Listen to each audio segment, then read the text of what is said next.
everyone so much for being here. First of all, we have a message for our Zoom participants. If you could just click the three little dots in the corner of your screen and do hide non-video participants, and then do speaker view. Then you'll only be able to see us, and that'll be perfect. For everyone else who is here, we are going to jump right into it. Today we'll have quite a few different things that we're showing you, starting with debate. So we are going to have Ellie and Nathan come up here, and they are going to strike from the topics here. Once they strike, they are then going to have 30 minutes of prep, and during the prep time, we will have some other speeches for you guys. So, Ellie is the negation, and we'll be striking first, and Nathan is the affirmative.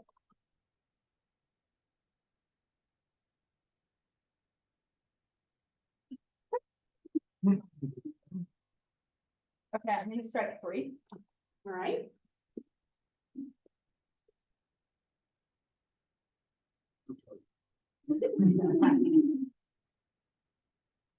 I'll strike 4.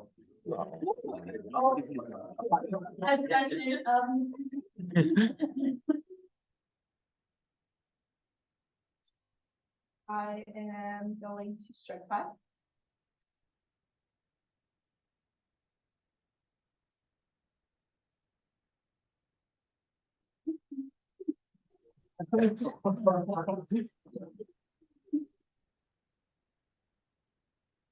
What a difference.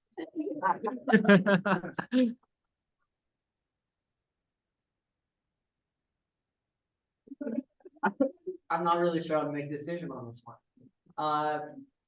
We will go.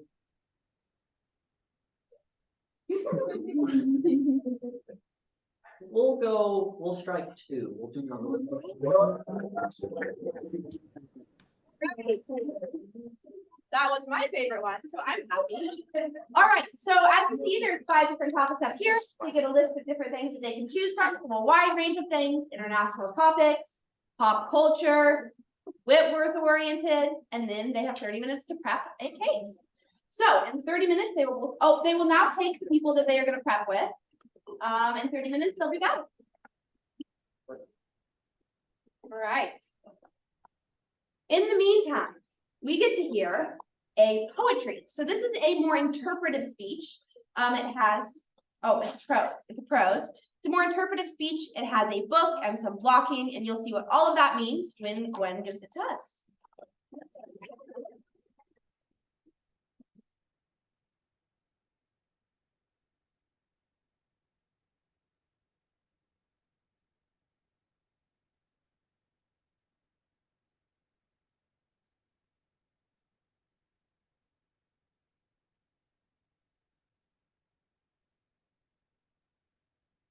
We've all heard about the math of healing after a romantic breakup. Half the amount of time should fix you right up. Been together for 4 years, you're gonna hurt for 2.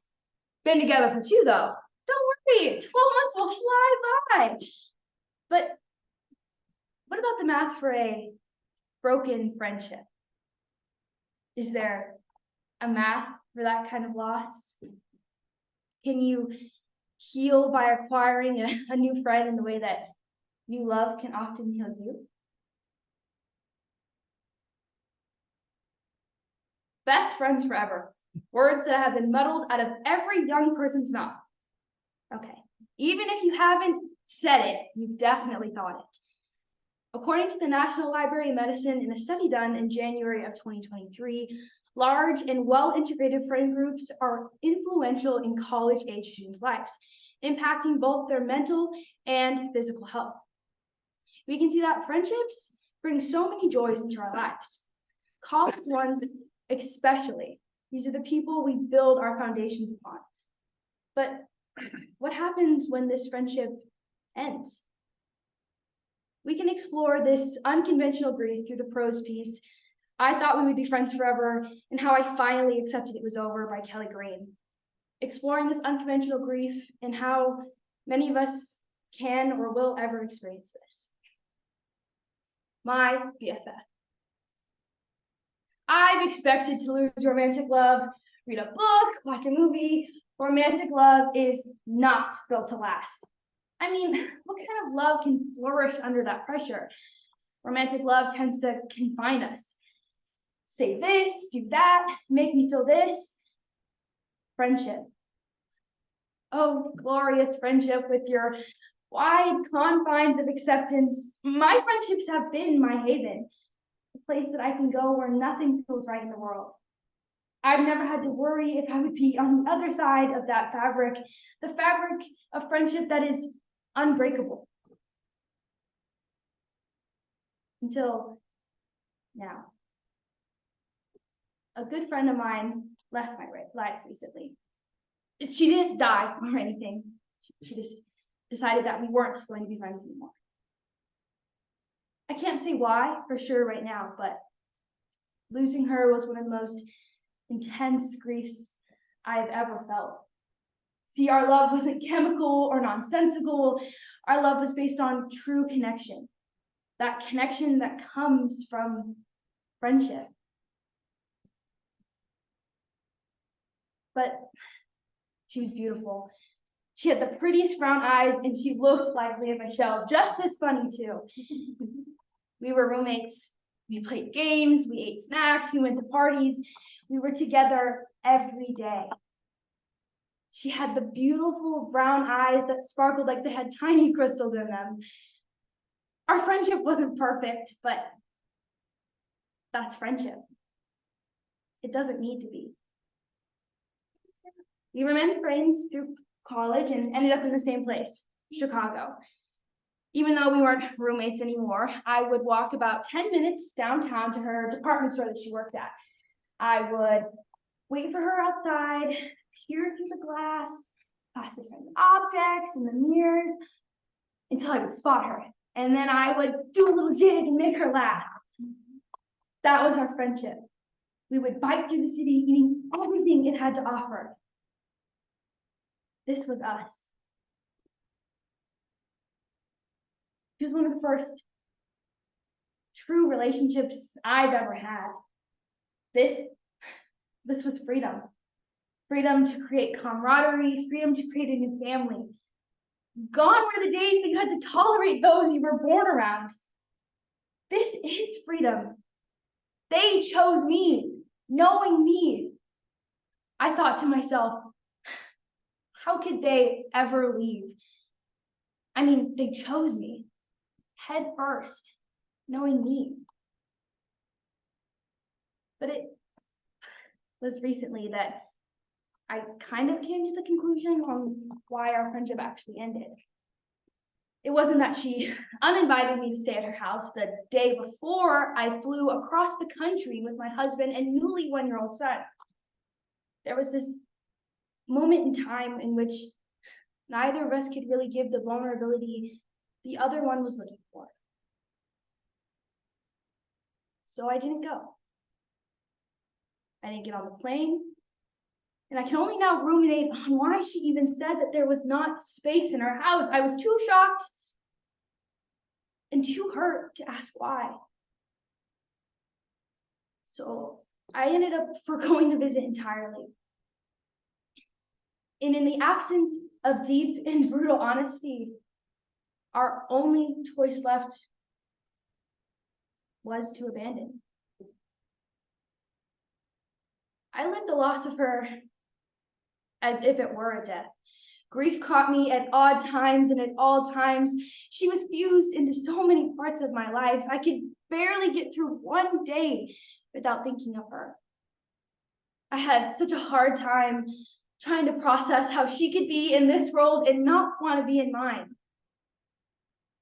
Eventually, I get rid of everything that reminded me of her, including this really great sweater that I loved. But every time I put that sweater on, all I can hear in my head is that people can choose not to love you, which is true, but it's not a very cozy feeling, and sweaters are meant to be cozy. So I take the sweater off. Of course people can stop loving you. I take the sweater and I drop it off at my local gift shop. last tie to us. I miss the version of myself I was with Lydia. She reminded me not to be so high-strung, to be more carefree in this life. I miss her.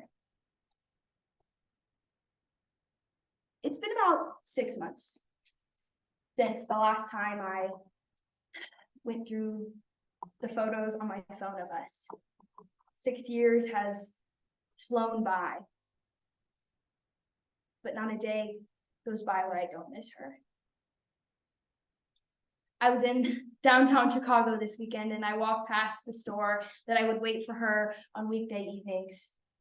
It was snowing. I took out my phone. I tried to capture the snow and the lights, to send her the pictures, to remind her how special we are, how special I am. For the first time in 6 years, I'm feeling grateful for the friendship we once had instead of resentful that I no longer have it. But I won't send those photos. Instead, I'll just sit and remember how much I love her.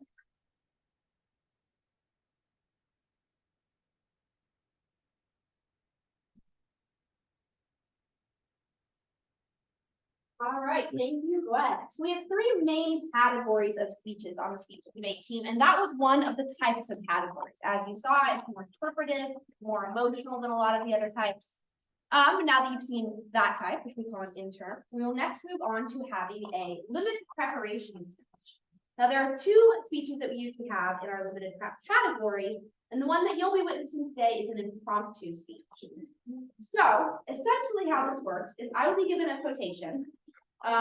Usually there's two to pick from, but today we're only doing one for the sake of simplicity. So I'm given this quotation, I flip it over, I have 10 seconds to read it. Once I've read the quotation, I can then take however much of the 7 minutes of time to prep, and the other part of the 7 minutes I use to speak. You'll see how this all works once we flip it over. This probably sounds pretty confusing. When you ready? Yes. Okay. Oh, there we go.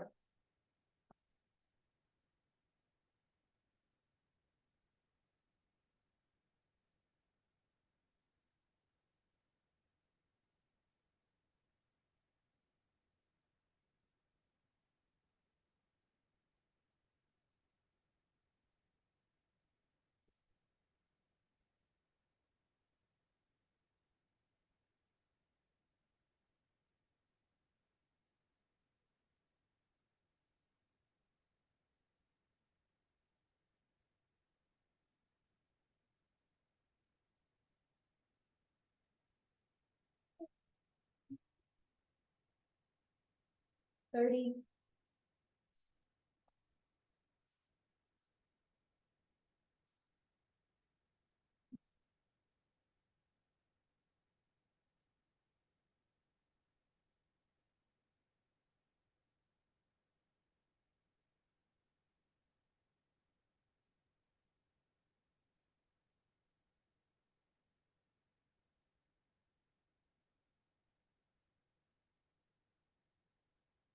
One minute.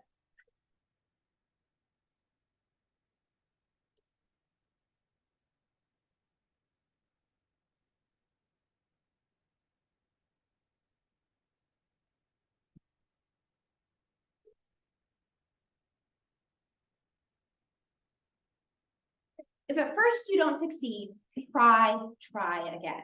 Now that's something that we've all heard countless times throughout our life. But what we really think when we think about this quotation is this idea that you have to keep trying. You can never stop and you can never end in your ability to keep trying things. And this leads us to our quotation today, which is obstacles are those frightful things you see when you take your eyes off the goal. And what this quotation seems to be telling us is that obstacles are really not important in achieving the goal. They're the things that you have when you're not focused solely on the goal. Unfortunately, this quotation is actually inaccurate because obstacles are not only something that happens when you take your eyes off the goal, but they're the very thing that help you achieve the goal in the first place. There's something to overcome in order to get to the goal because a goal is only as sweet when you have those obstacles that you've overcome. In order to look at how this is the case, we will first look at Katniss Everdeen in the Hunger Games and the goals that she overcame. Second, we will take a look at the Jewish individuals in Nazi Germany who were able to rescue their Jewish husbands from internment camps, before finally looking at the practical mandate we viewed through Aristotle. So first of all, let's take a look at Katniss Everdeen and how she really illustrates that this quotation is not entirely accurate. Now, Katniss Everdeen has a lot of different obstacles throughout her life. We see that she has the obstacle of the Hunger Games that she has to overcome, but really that's not her goal. Her goal is not to just win the Hunger Games and get out of it, but her goal is to help her sister get free of the system in which she is living in. And in order to do that, Katniss Everdeen realizes that what she has to do is she has to overcome the obstacles that are in her way. She doesn't suddenly just think, oh, I only see these obstacles once I take my eyes off the goal of rescuing my sister, but she realizes that only through achieving the goal, or only through overcoming the obstacles, is the goal going to be able to be achieved. So these obstacles are not suddenly just a side thing that are in the path, but they are really fundamental and foundational to the very path that Katniss Everdeen is trying to cut. That of rescuing her sister Prim from the area in which she lives. And in doing so, in recognizing the fact that obstacles are in the way, you see that Katniss Everdeen is able to finally achieve the goal of rescuing her sister throughout most of the books. Although, unfortunately, her sister does end up dying. Secondly, now that we've taken a look at how Katniss Everdeen illustrates this quotation, let's next take a look at the individuals in Nazi Germany. So this is a really important case study in which individuals recognized that they had to overcome the obstacles in order to rescue their husbands. Essentially what happened is Hitler waited to take the Jews who were married to German individuals to the very end. He waited to the very end in order to take them and put them in an internment camp. But when this happened, the German wives whose husbands were taken from them said, we are not going to stop. We are going to achieve the goal that we want, and we are going to overcome any obstacles that are in the way. Now, what they actually ended up doing was they marched to the internment camp. They stood outside the internment camp and they sang songs, waiting for their husbands to be released. Eventually, their ability to overcome the obstacles in their path and to say, we are going to stand here and are going to stay here until our husbands are going to be released, were successful, and they were able to realize their goal in the end.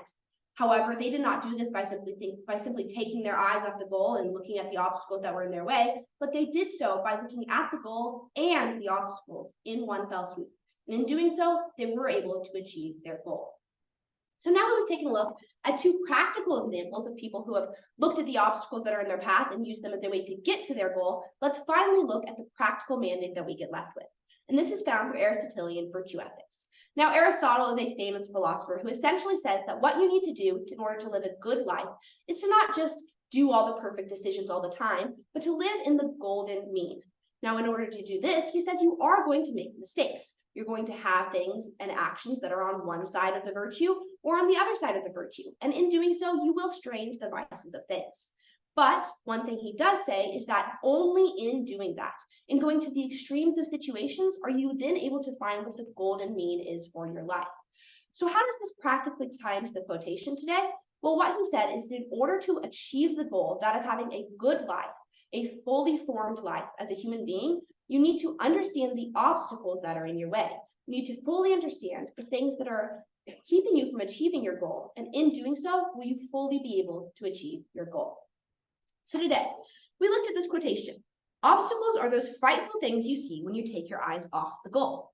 We looked at the fact that this quotation is actually not true, because obstacles are not things that you only see when you take your eyes off the goal, but they're things that are actually fundamental towards you achieving the goal in the first place. We saw how this is the case first through Katniss Everdeen, when she went through the obstacles in order to achieve the goal of protecting her sister.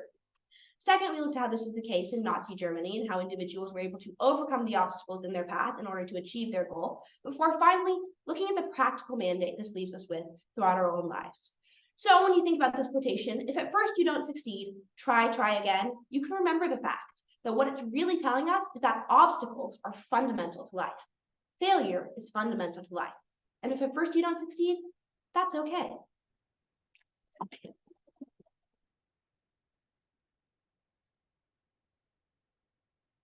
All right, so that is an example of a limited preparation speech. There's two different types we do, but that's one of our most favorite for some people, most hated for others. But now that we've done that, we're going to turn over to a funny event with the after dinner speech. Maria.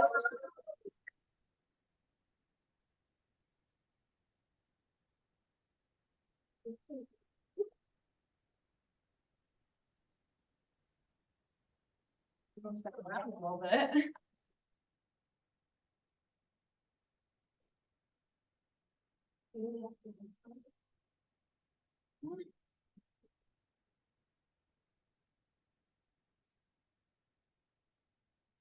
We'll be around again.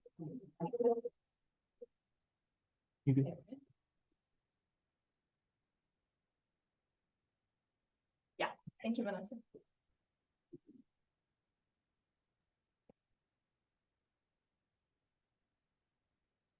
Imagine this. You're working at a children athlete camps when one of the middle school boys comes up to you during practice. Scared? Well, you should be. Have you ever been called old by a middle schooler? I'm just telling you, this is the part where you die inside. You come home with an understanding that you have become uncool at your right age of 18. And you're so cool.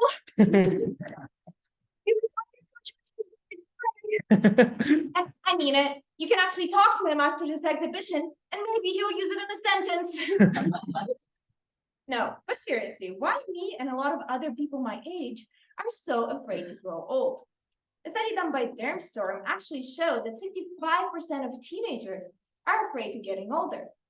So today, we're going to be looking at the problem with fearing of age, secondly, going to the affects, and next, talking about solution. Starting off with being afraid to age is like middle school boys being afraid to take a shower. Bad. We're going to be looking at this problem through two different lenses. One, toxic beauty, and secondly, false beauty. Starting off with toxic beauty. There's one thing on the internet that seems to be increasingly harder to ignore, and it's anti-aging unattainable beauty. Although men with microphones are pretty bad too. According to SBNS, in the beginning of this year, toxic beauty standards are those that promote a narrow, useful definition of beauty, which is often based on Eurocentric features. Women are afraid to talk about their age, and men are being shamed for their receding hairline. And for all you men in the audience, hey kings, remember, with your head, room for your crown.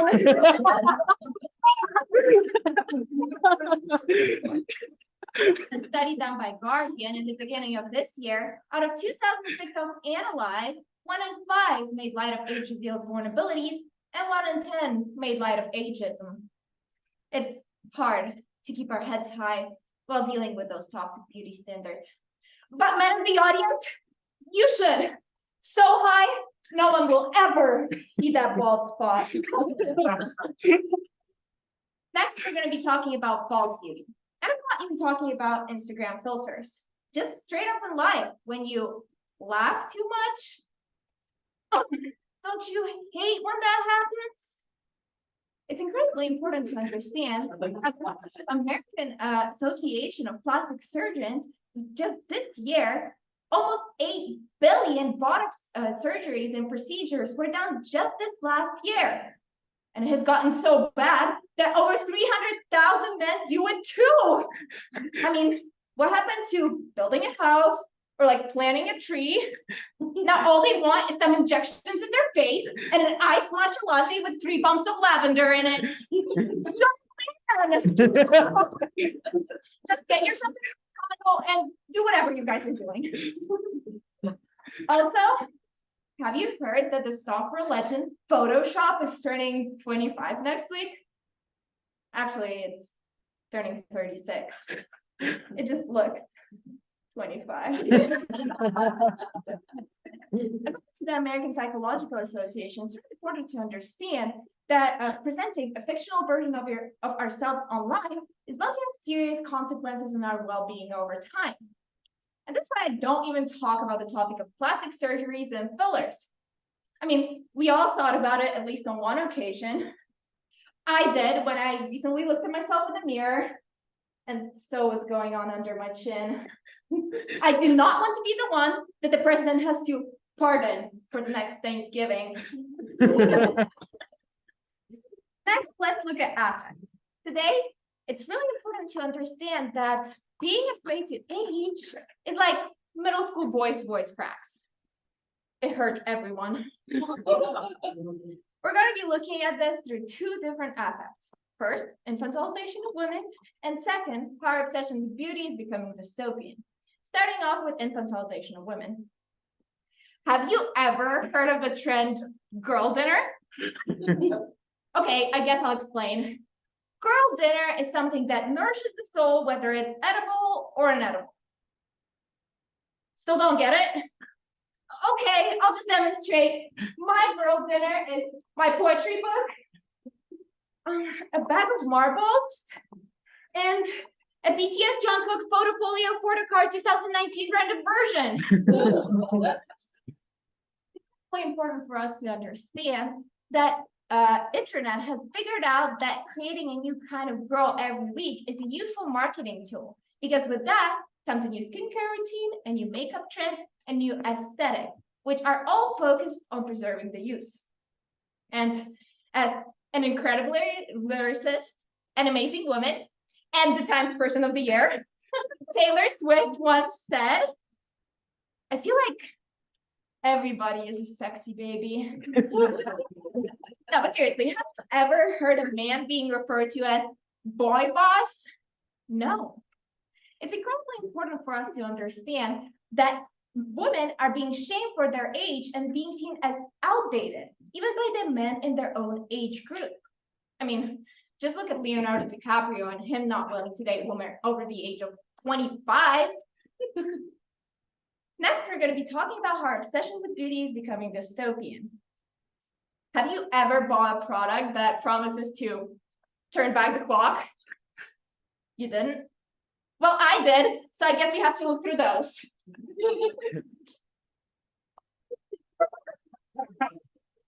Oh, okay, sorry.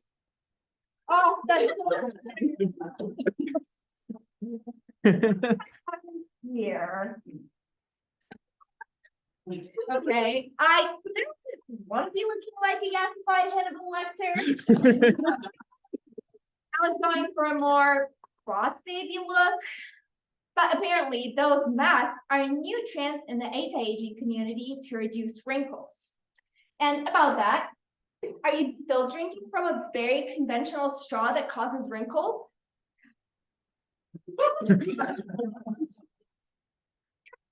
Hot benzene glass pipette instead. Gosh, if only there was a way to drink a liquid out of a cup or a bottle without looking like a complete idiot.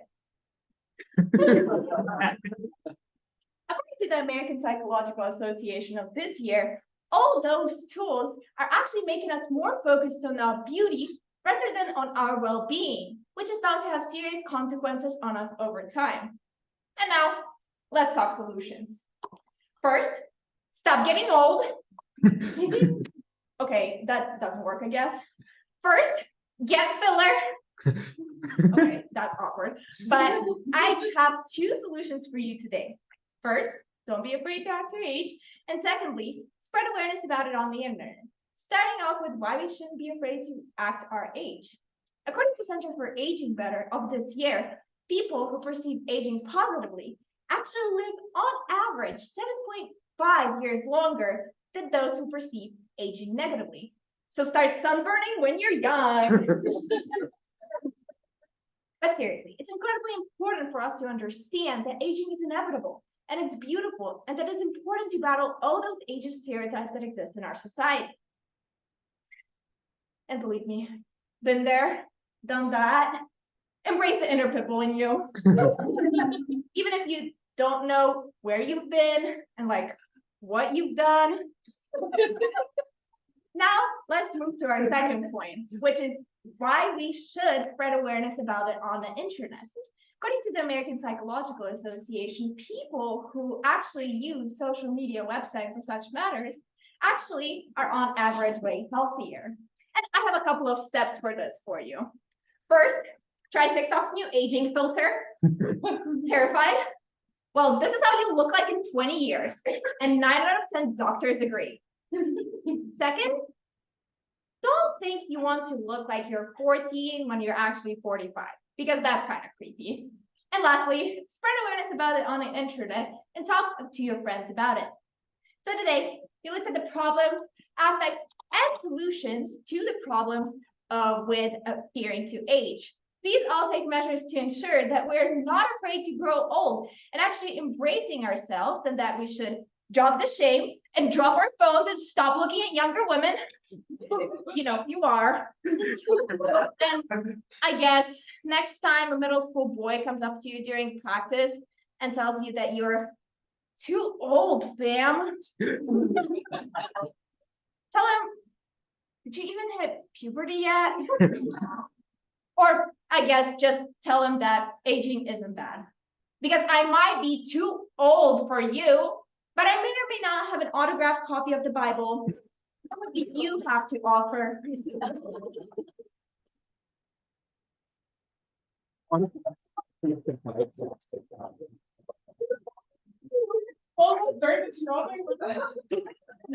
All right, so that is one of our team's favorite types of speeches. We love a good ADS.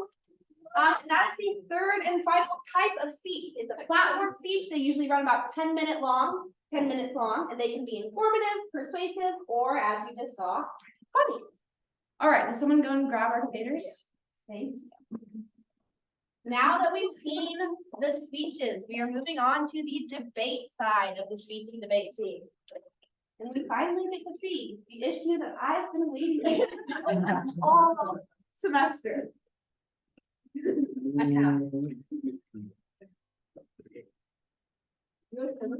Right, if anyone wants to grab cookies, please do so. Did you send the song? No, but I've been waiting for this to show up. Oh, so good. All right.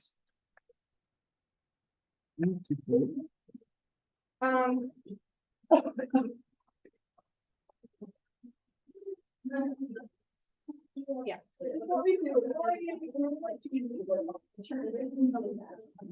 Yes, there. Yes.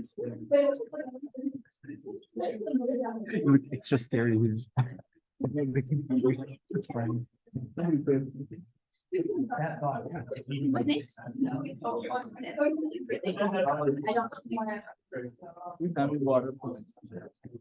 Entertain the people, Emma. Entertain the people. Hello, wonderful Zoomies. We're so glad that you joined us. We hope you're enjoying this. Please stay in the chat if you are. They're not saying anything. They're not saying anything. Oh, no. They're not enjoying. Better. Okay. Nobody said. We're still waiting for one of the debaters. If you think that you can do a better job than they can, feel free to come join us in person. Lori said I was enjoying watching. Well, only Lori always supports us. Thank you, Lori. All right, one of our debaters apparently has run from the topic, so he's so scared. He realizes Olivia Rodrigo is just better. I think the opposite. Are you compelled to? She's nagged. Yeah, you're compelled to. I guess I could debate you. Yeah, she can debate on the spot for this. I thought that was nasty too. Oh. Where is he? I might be scared. Probably. He's like, I'm gonna say something that makes me lose Riley bucks. Probably so. A lot of tiny bucks. It's a pop culture topic. Yeah. I'm willing to bet people have opinions on this subject. I think it's only. I'm willing to also bet some people don't really know who Olivia Rodrigo is, so I hope you guys define. Find Olivia Rodrigo. Define the rat. Oxford Dictionary. According to her driver's license. No, somebody is looking. Okay. Not from my knowledge. Okay, someone from Grace, Emma. flying Oh, to visit Olivia. And it's from Emerald Ridge. Emma, we have a question from Emerald Ridge Speech and Debate. How often do you compete and who do you compete against? It's a great question. We compete about every other week is what it averages out to, maybe every other week. So 2 weeks. And we compete against people from all over the United States. So we've competed against people like Liberty University, we've competed against Dallas Baptist. I don't know why I'm thinking of these names. Weber State, Utah, Lower Columbia. College, BSU. I don't know what BSU stands for, but we've competed against them. Boise State University. All right. Now that both of our debaters are accounted for, we're going to start the debate. So essentially how this works is we're going to hear first from the affirmative, then there will be a 2-minute period of cross-examination, then we'll hear from the negation, followed by another 2-minute period of cross-examination, then a final speech from the affirmative, or sorry, a final speech from the negation and a final speech from the affirmative. And I think I missed the double speech in the middle. You'll see it. All right. You guys good timing yourselves? Cool. Go for it. Right. Feel like we've had a few more people since I last left. All right, well, if we're all ready, I can get started. You all are set, and Ellie as well? You getting your camera ready? Yep. Okay, cool. Well, let's get going then. All right, so first off, thank you to everyone for being here today. It's great to actually be debating a little bit about something maybe a little bit more lighthearted, although I have a feeling Ellie's going to feel very strongly about this one.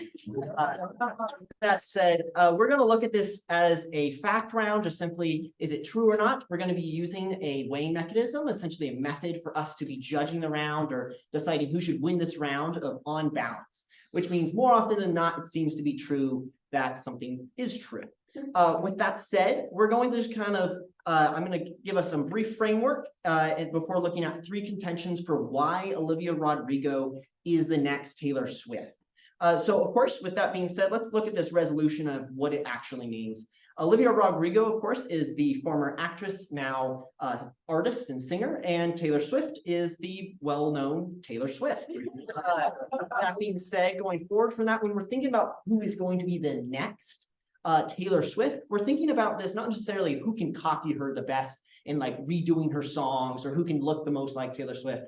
We're thinking about who can be the next generation's version of Taylor Swift and the idea of being a very prominent and award-winning artist producing songs that appeal in a similar manner, perhaps. So with that being said, we're going to prove that through 3 different contentions or reasons today. My first reason will be of crowned, then we're going to look at youth, and then the stats. So with that said, let's look at crowned. First off, I'd like to reference the Cornell Daily on October 16th of 2023. And they explained that not long after the release of Sour, which is one of Olivia Rodrigo's albums, Olivia Rodrigo was crowned the next Taylor Swift. And this is a huge benefit to Rodrigo's career. Taylor Swift is one of the most influential storied singers, songwriters of our time. Her lyrics display a nuance and thoughtfulness that is rare in today's musical landscape. So what we're thinking about today is we don't really need to be tearing down one of these artists or the other. We're really thinking about how they complement each other in a lot of ways and how they have a lot of similar benefits and strengths in their music careers, and how Olivia Rodrigo is just starting hers and is going to be able to accomplish a lot in a similar manner to how Taylor Swift has. So we can see already she's been crowned in this regard. And so with that in mind, we can now look at our 2 other reasons really continuing to show why she will be the next Taylor Swift. That leads me to my second one, which is of youth. We can see that if we look at the beginning in the youth of these 2 artists, we can see that they had a very similar start and that they both started very young. According to Britannica, Taylor Swift started writing songs when she was just 12. And then let's look at IMDb. They report that Olivia Rodrigo began writing songs at 12 years old as well. So they both started playing guitar at the same age as well, and they both started writing at the same age. So they have this very similar start that's going to launch them in a very similar direction. And for reference, Olivia Rodrigo is currently 20 years old, while Taylor Swift is 33 years old. So there is this gap. We don't have to be saying that they have to be accomplishing the same things right now. We can think about this in the longer term of where they both going. So we can both see they started in a similar area, and that means that they both have a similar potential for what they can achieve. So this leads us to the third and final reason, which is the stats. So I'm a STEM major. I love me some numbers. So let's look at some stats. We'll get to the actual hard numbers in a second, but let's look first at some awards. Grammy.com reports that Olivia Rodrigo has won 3 Grammys at her current age, compared to Taylor Swift, who won 4 at the same age. So they're at a very similar number as far as actual awards there. But in addition to that, there's a bunch of other awards. Both of them have won, of course, but just looking at Grammys is important. Let's consider their #1 hits. Both of these artists are known for what sort of songs they release, and they're top the charts at all times. So I did some research, and it's important to note that Olivia Rodrigo has released 2 albums, one with 11 songs, one with 12, for a total of something. I don't want to do the math, I did it earlier.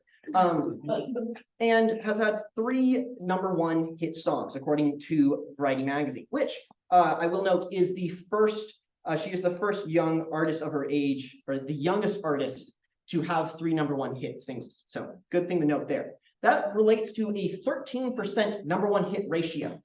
Let's now compare that to Taylor Swift, who has solo written 119 songs. She's actually co-written 223, but just looking at her solo written, and has had 11 hits for only a 9% hit ratio. So we can see that Olivia is doing better in this regard. So if we look at this overall, we can see they had a similar start, they have a similar trajectory, and Olivia Rodrigo is right on track to be the next Taylor Swift. Thank you, and I now stand open for questions.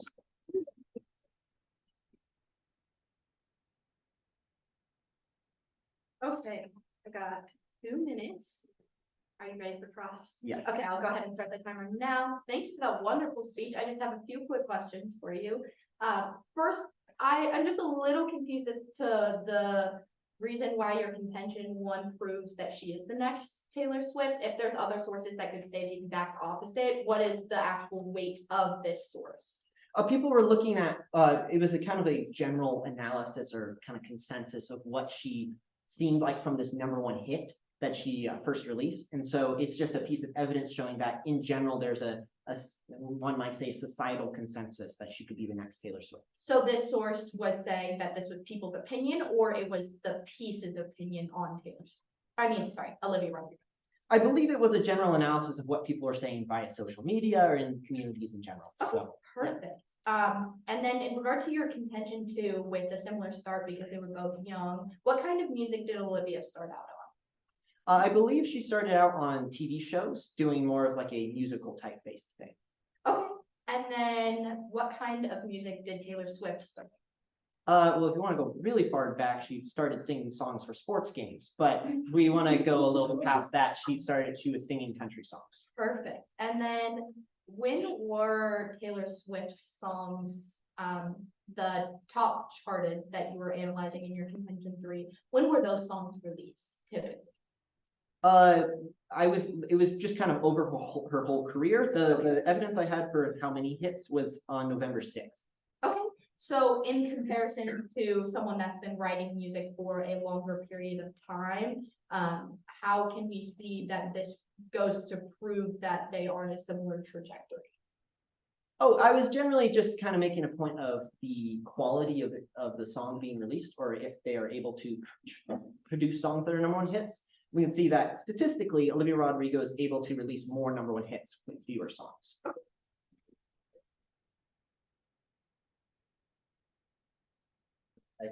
Oh.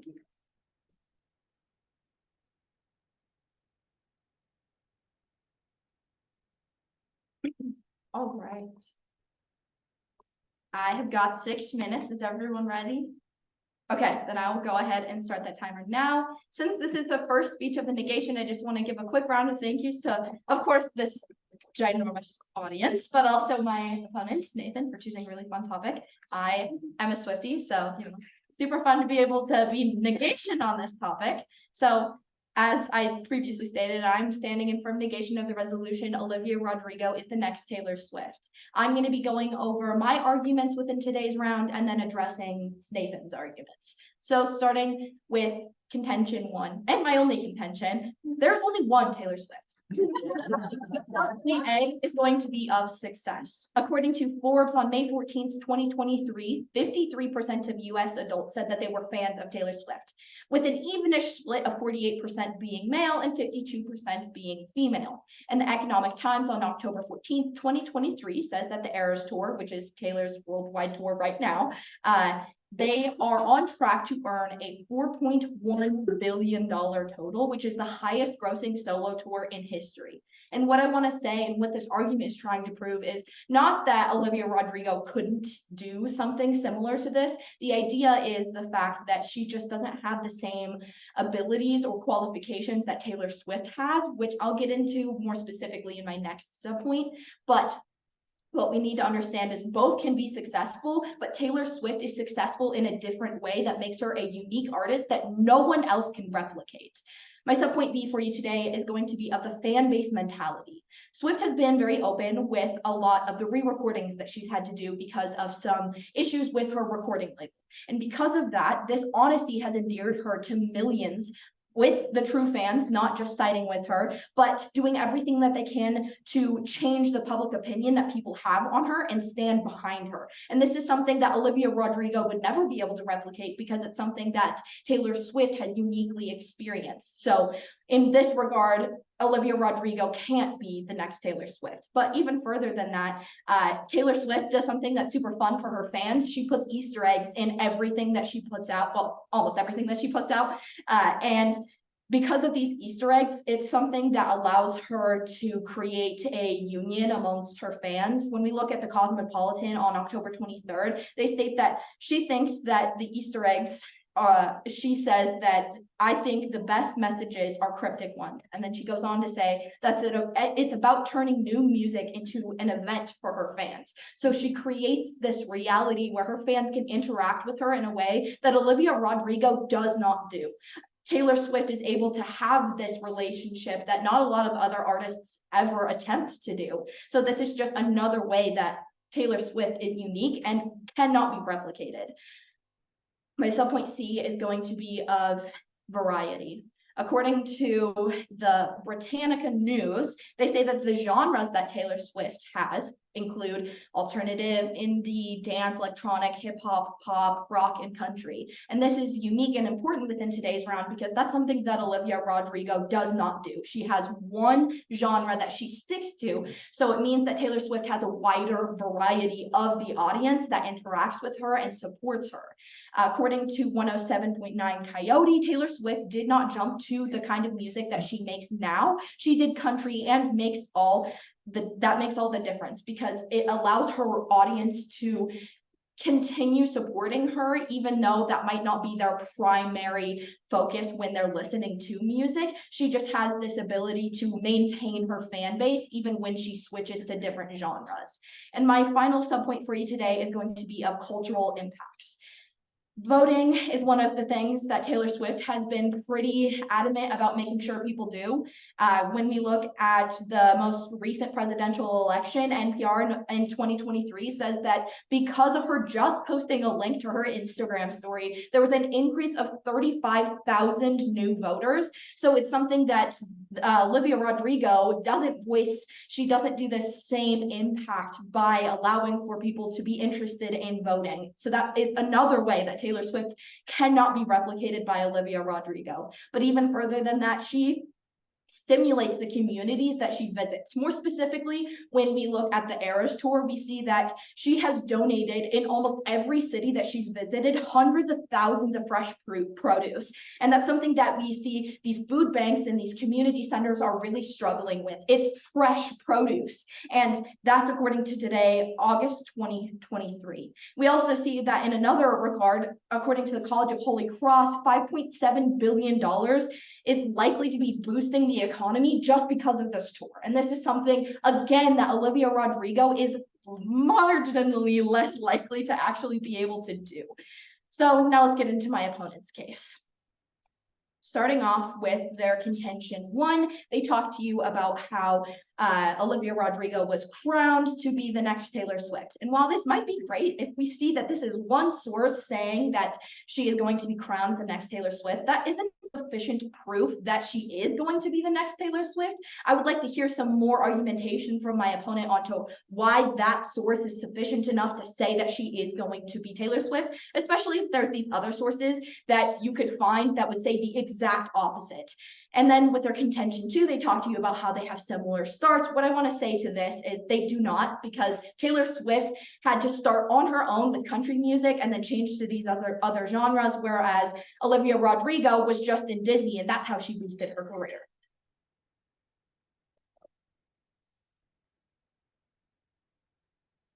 All ready for questions?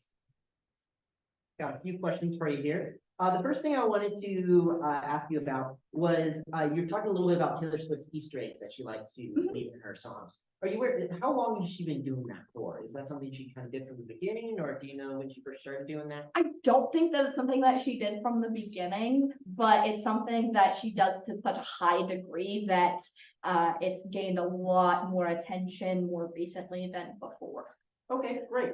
Moving forward from that, you talked about genres that Taylor Swift has been doing. Are those songs that she solo releases and writes herself, or are they more songs that she's co-writing? And then how long has she been doing that?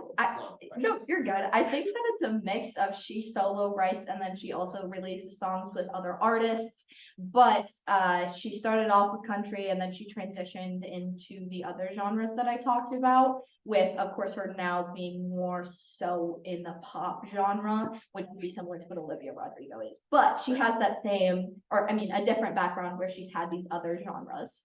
Okay, great. And then you talked about the cultural impacts of Taylor Swift. Yeah. Did she always want to be a part of the political landscape and that sort of participation? I think it's more so that she's realized how much power and impact her voice has, and she's using that to ensure that people are aware of political issues, whereas we've not seen that same interest from Olivia Rodrigo. Sure. So she's able to make a more significant difference. Yeah, and at what point did Taylor Swift start having a voice on a more social level? I'm not really sure how to answer that question. I think it would just depend on what you mean by that. But she's had a fan base for a significant amount of time, which means that she could have had a voice at any point to say a political issue or her opinion on a political issue. All right, great. Thank you. That's all my questions.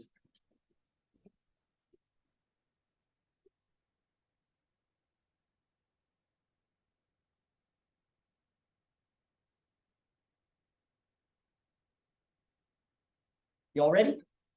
Okay, Nelly as well.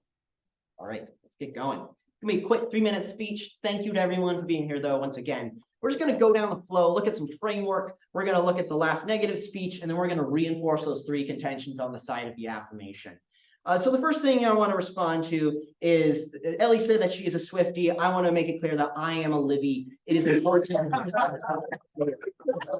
Moving forward, let's now look at this first point about, I want to clarify the framework. When we're thinking about who's the next Taylor Swift, let's consider what does that mean to be the next Taylor Swift. We're considering who is going to be the next generation's version of that. So that doesn't mean that they have to do all the exact same things, but they have to be that age's, that generation's version. So being very successful, being the #1 artist in a lot of ways. And my contention is that Olivia Rodrigo has that ability. The next thing I want to look at is the success point. My response to this is that it's not a very fair comparison. You're comparing Taylor Swift at 33 years old, at the height of her career, versus Olivia Rodrigo at the very beginning of her career. I very much think that she has the ability to go that far, or at least a comparable distance, and go to similar heights. And I don't really think she's achieved great things, but Olivia Rodrigo very much has the ability to do the same. The next thing I want to look at is this idea of the fan base mentality. My response to this is Olivia Rodrigo has an understandable relationship to the younger audience, to the audience that actually listens to her. She has an appeal to the audience that is different than Taylor Swift does, because she's actually their age, and that everyone has their different thing and that they're able to actually appeal to, or they're able to actually connect to. And Olivia Rodrigo is still figuring that out. This Easter egg point is only something that Taylor Swift has done more recently. And so we can't really compare something she wasn't doing at the age that Olivia Rodrigo is right now. The next point, the genres point, I'd like to point out that Olivia Rodrigo did transition from doing more musicals, TV show space things, where she was singing in that space to now what she's doing with more of a pop area thing. And she's only released 2 albums. So moving forward from that, I think she can once again do this in the future. We need to look at what Taylor Swift had accomplished at the age Olivia Rodrigo is, and any reasons why she can't, why Olivia can't do the same. And then the cultural impacts point. I have 2 things I want to say. One is that Taylor Swift very much wanted to stay out of the political landscape for a long time. And it wasn't until about 2017 during the Me Too movement when Taylor Swift wanted to take a more active role in that, which was great. I'm glad she did. But it's important to note that she didn't have that same voice during the age of 20 like Olivia Rodrigo is, which to note, once Olivia Rodrigo had that voice, she actually helped a lot with the COVID pandemic. President Biden had her speak out about getting the COVID vaccine. So she's had a cultural impact in that regard as well. So then when we look back at these sources of these contentions from the affirmation side, we can see that yes, people recognize that she has this capability to be the next Taylor Swift because she has the similar start and she has the ability to do so. Thank you.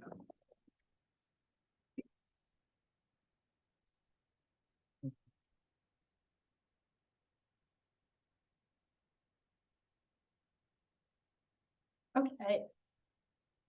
I've got 5 minutes. Is everyone ready? Okay, I'll go ahead and start that timer now. Since this is the last speech of the negation, I just want to give another round of thank yous to everyone for being here. This has been a really fun debate.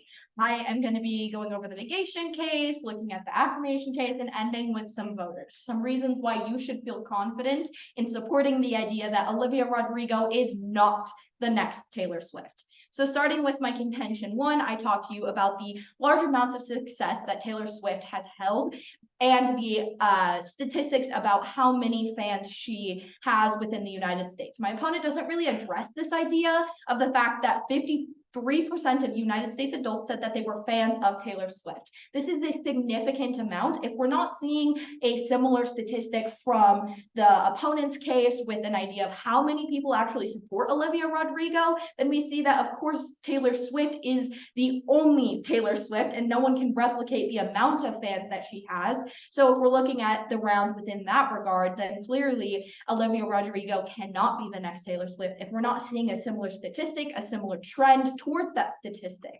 Then we look at my subpoint B, where I talk to you about the fan-based mentality. And my opponent tries to tell you that because of the Easter eggs being something that Taylor Swift did later on, this means that that's something that Olivia Rodrigo could maybe adapt to in her future, but comparing the two as they stand within the time frame is unfair. And what I want to say to this is the fact that if she were to do the Easter eggs, it wouldn't be the same way that Taylor Swift does them. It wouldn't have the same impact that Taylor Swift does with her ability to have these Easter eggs. She quite literally, this is going to be funny, is a mastermind when it comes to her Easter eggs because of how intricate they become, because people don't realize that there's even Easter eggs. And then when she finally releases something, people have a mind-blowing moment. We're not going to see that same idea come about from Olivia Rodrigo's music because of the fact that she's had unique experiences like having to re-record her albums that Olivia Rodrigo won't have to do, because the fan base that Taylor Swift has ensured that record labels can't do this again to other artists because Taylor Swift has been so open and honest about her experience with it. So in that regard, again, we see that Olivia Rodrigo cannot be the next Taylor Swift. And with my subpoint C, I talked to you about this idea of variety and how she has so many genres that she's participated in. And I just want to reiterate the fact that Olivia Rodrigo might have shifted from the show music to the pop music, but she doesn't have that same variety that Taylor Swift does. She doesn't have that variety of her audience because she only has those 2 genres, and the likelihood of her switching to having country music is very low. We don't see her seeing or trying to have that kind of pursuing of her career, moving to these different genres. And because of that, again, she cannot be the next Taylor Swift. And finally, with the cultural impacts, while she might have done it more recently, the idea here is the fact that she still has chosen to speak out about issues and take her hard-earned money, being an artist, and participate within her community or the community that she's a part of during the Eras Tour concerts in a way that we haven't seen Olivia Rodrigo ever seek an interest to do. Now, with my opponent's case, it's really clear that what we see is Olivia Rodrigo might be able to have a similar start with being the same age, or she might be crowned from a specific source. Anything that my opponent tries to convince you of doesn't prove that she is the next Taylor Swift. All it does is say that she has things that other artists also have, where they start making music at a specific age. That doesn't uniquely prove that she is going to be the next Taylor Swift. So now that we understand those ideas, let's get into some voters. And I just have two for you today. First is going to be of a lasting impact. Taylor Swift creates a fan base that enforces and allows for a world that we can connect with her on a relational level that a lot of other artists don't do. We don't see that coming from Olivia Rodrigo, whether that's through the amount that she participates within the community, or whether that is through putting out these Easter eggs that allow for us to try and figure out what she's thinking in the moment. We get to have that relationship with her that we don't get with Olivia Rodrigo. And if she attempts to do that in the future, when we look at right now, she is not the next Taylor Swift because she can't replicate those same feelings, those same relationships that Olivia or that Taylor Swift can. And finally, the idea of the variety of audience is my last and final voter. That is because it's really important to remember that she started out with a specific music and has shifted now.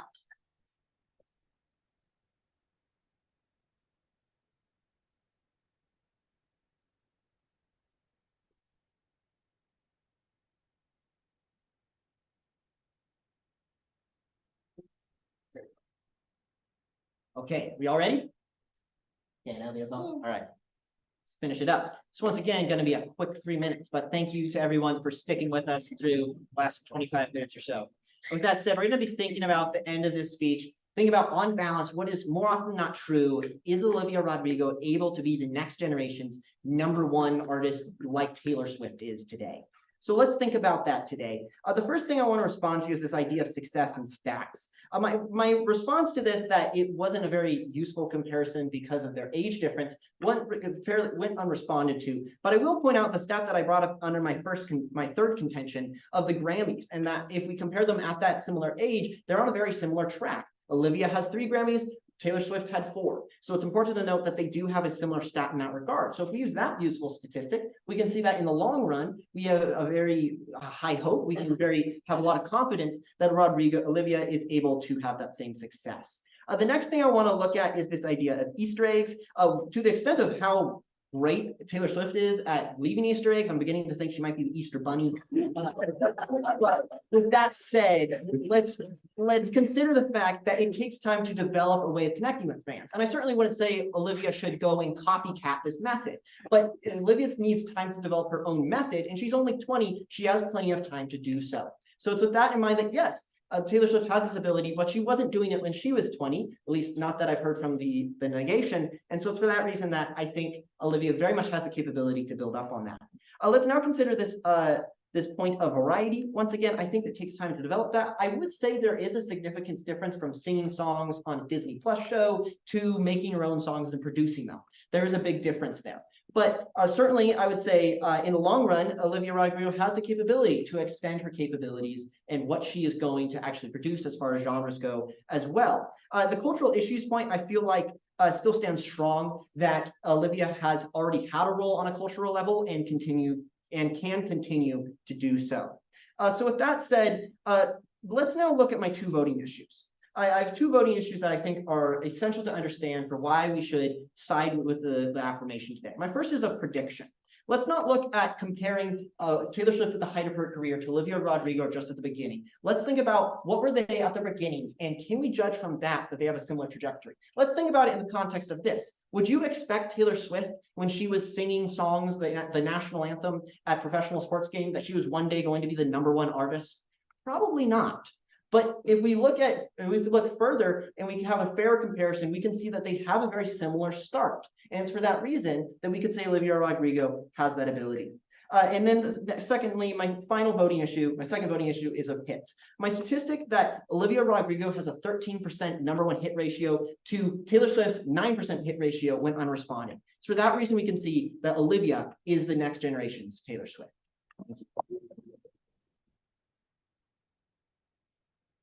Right.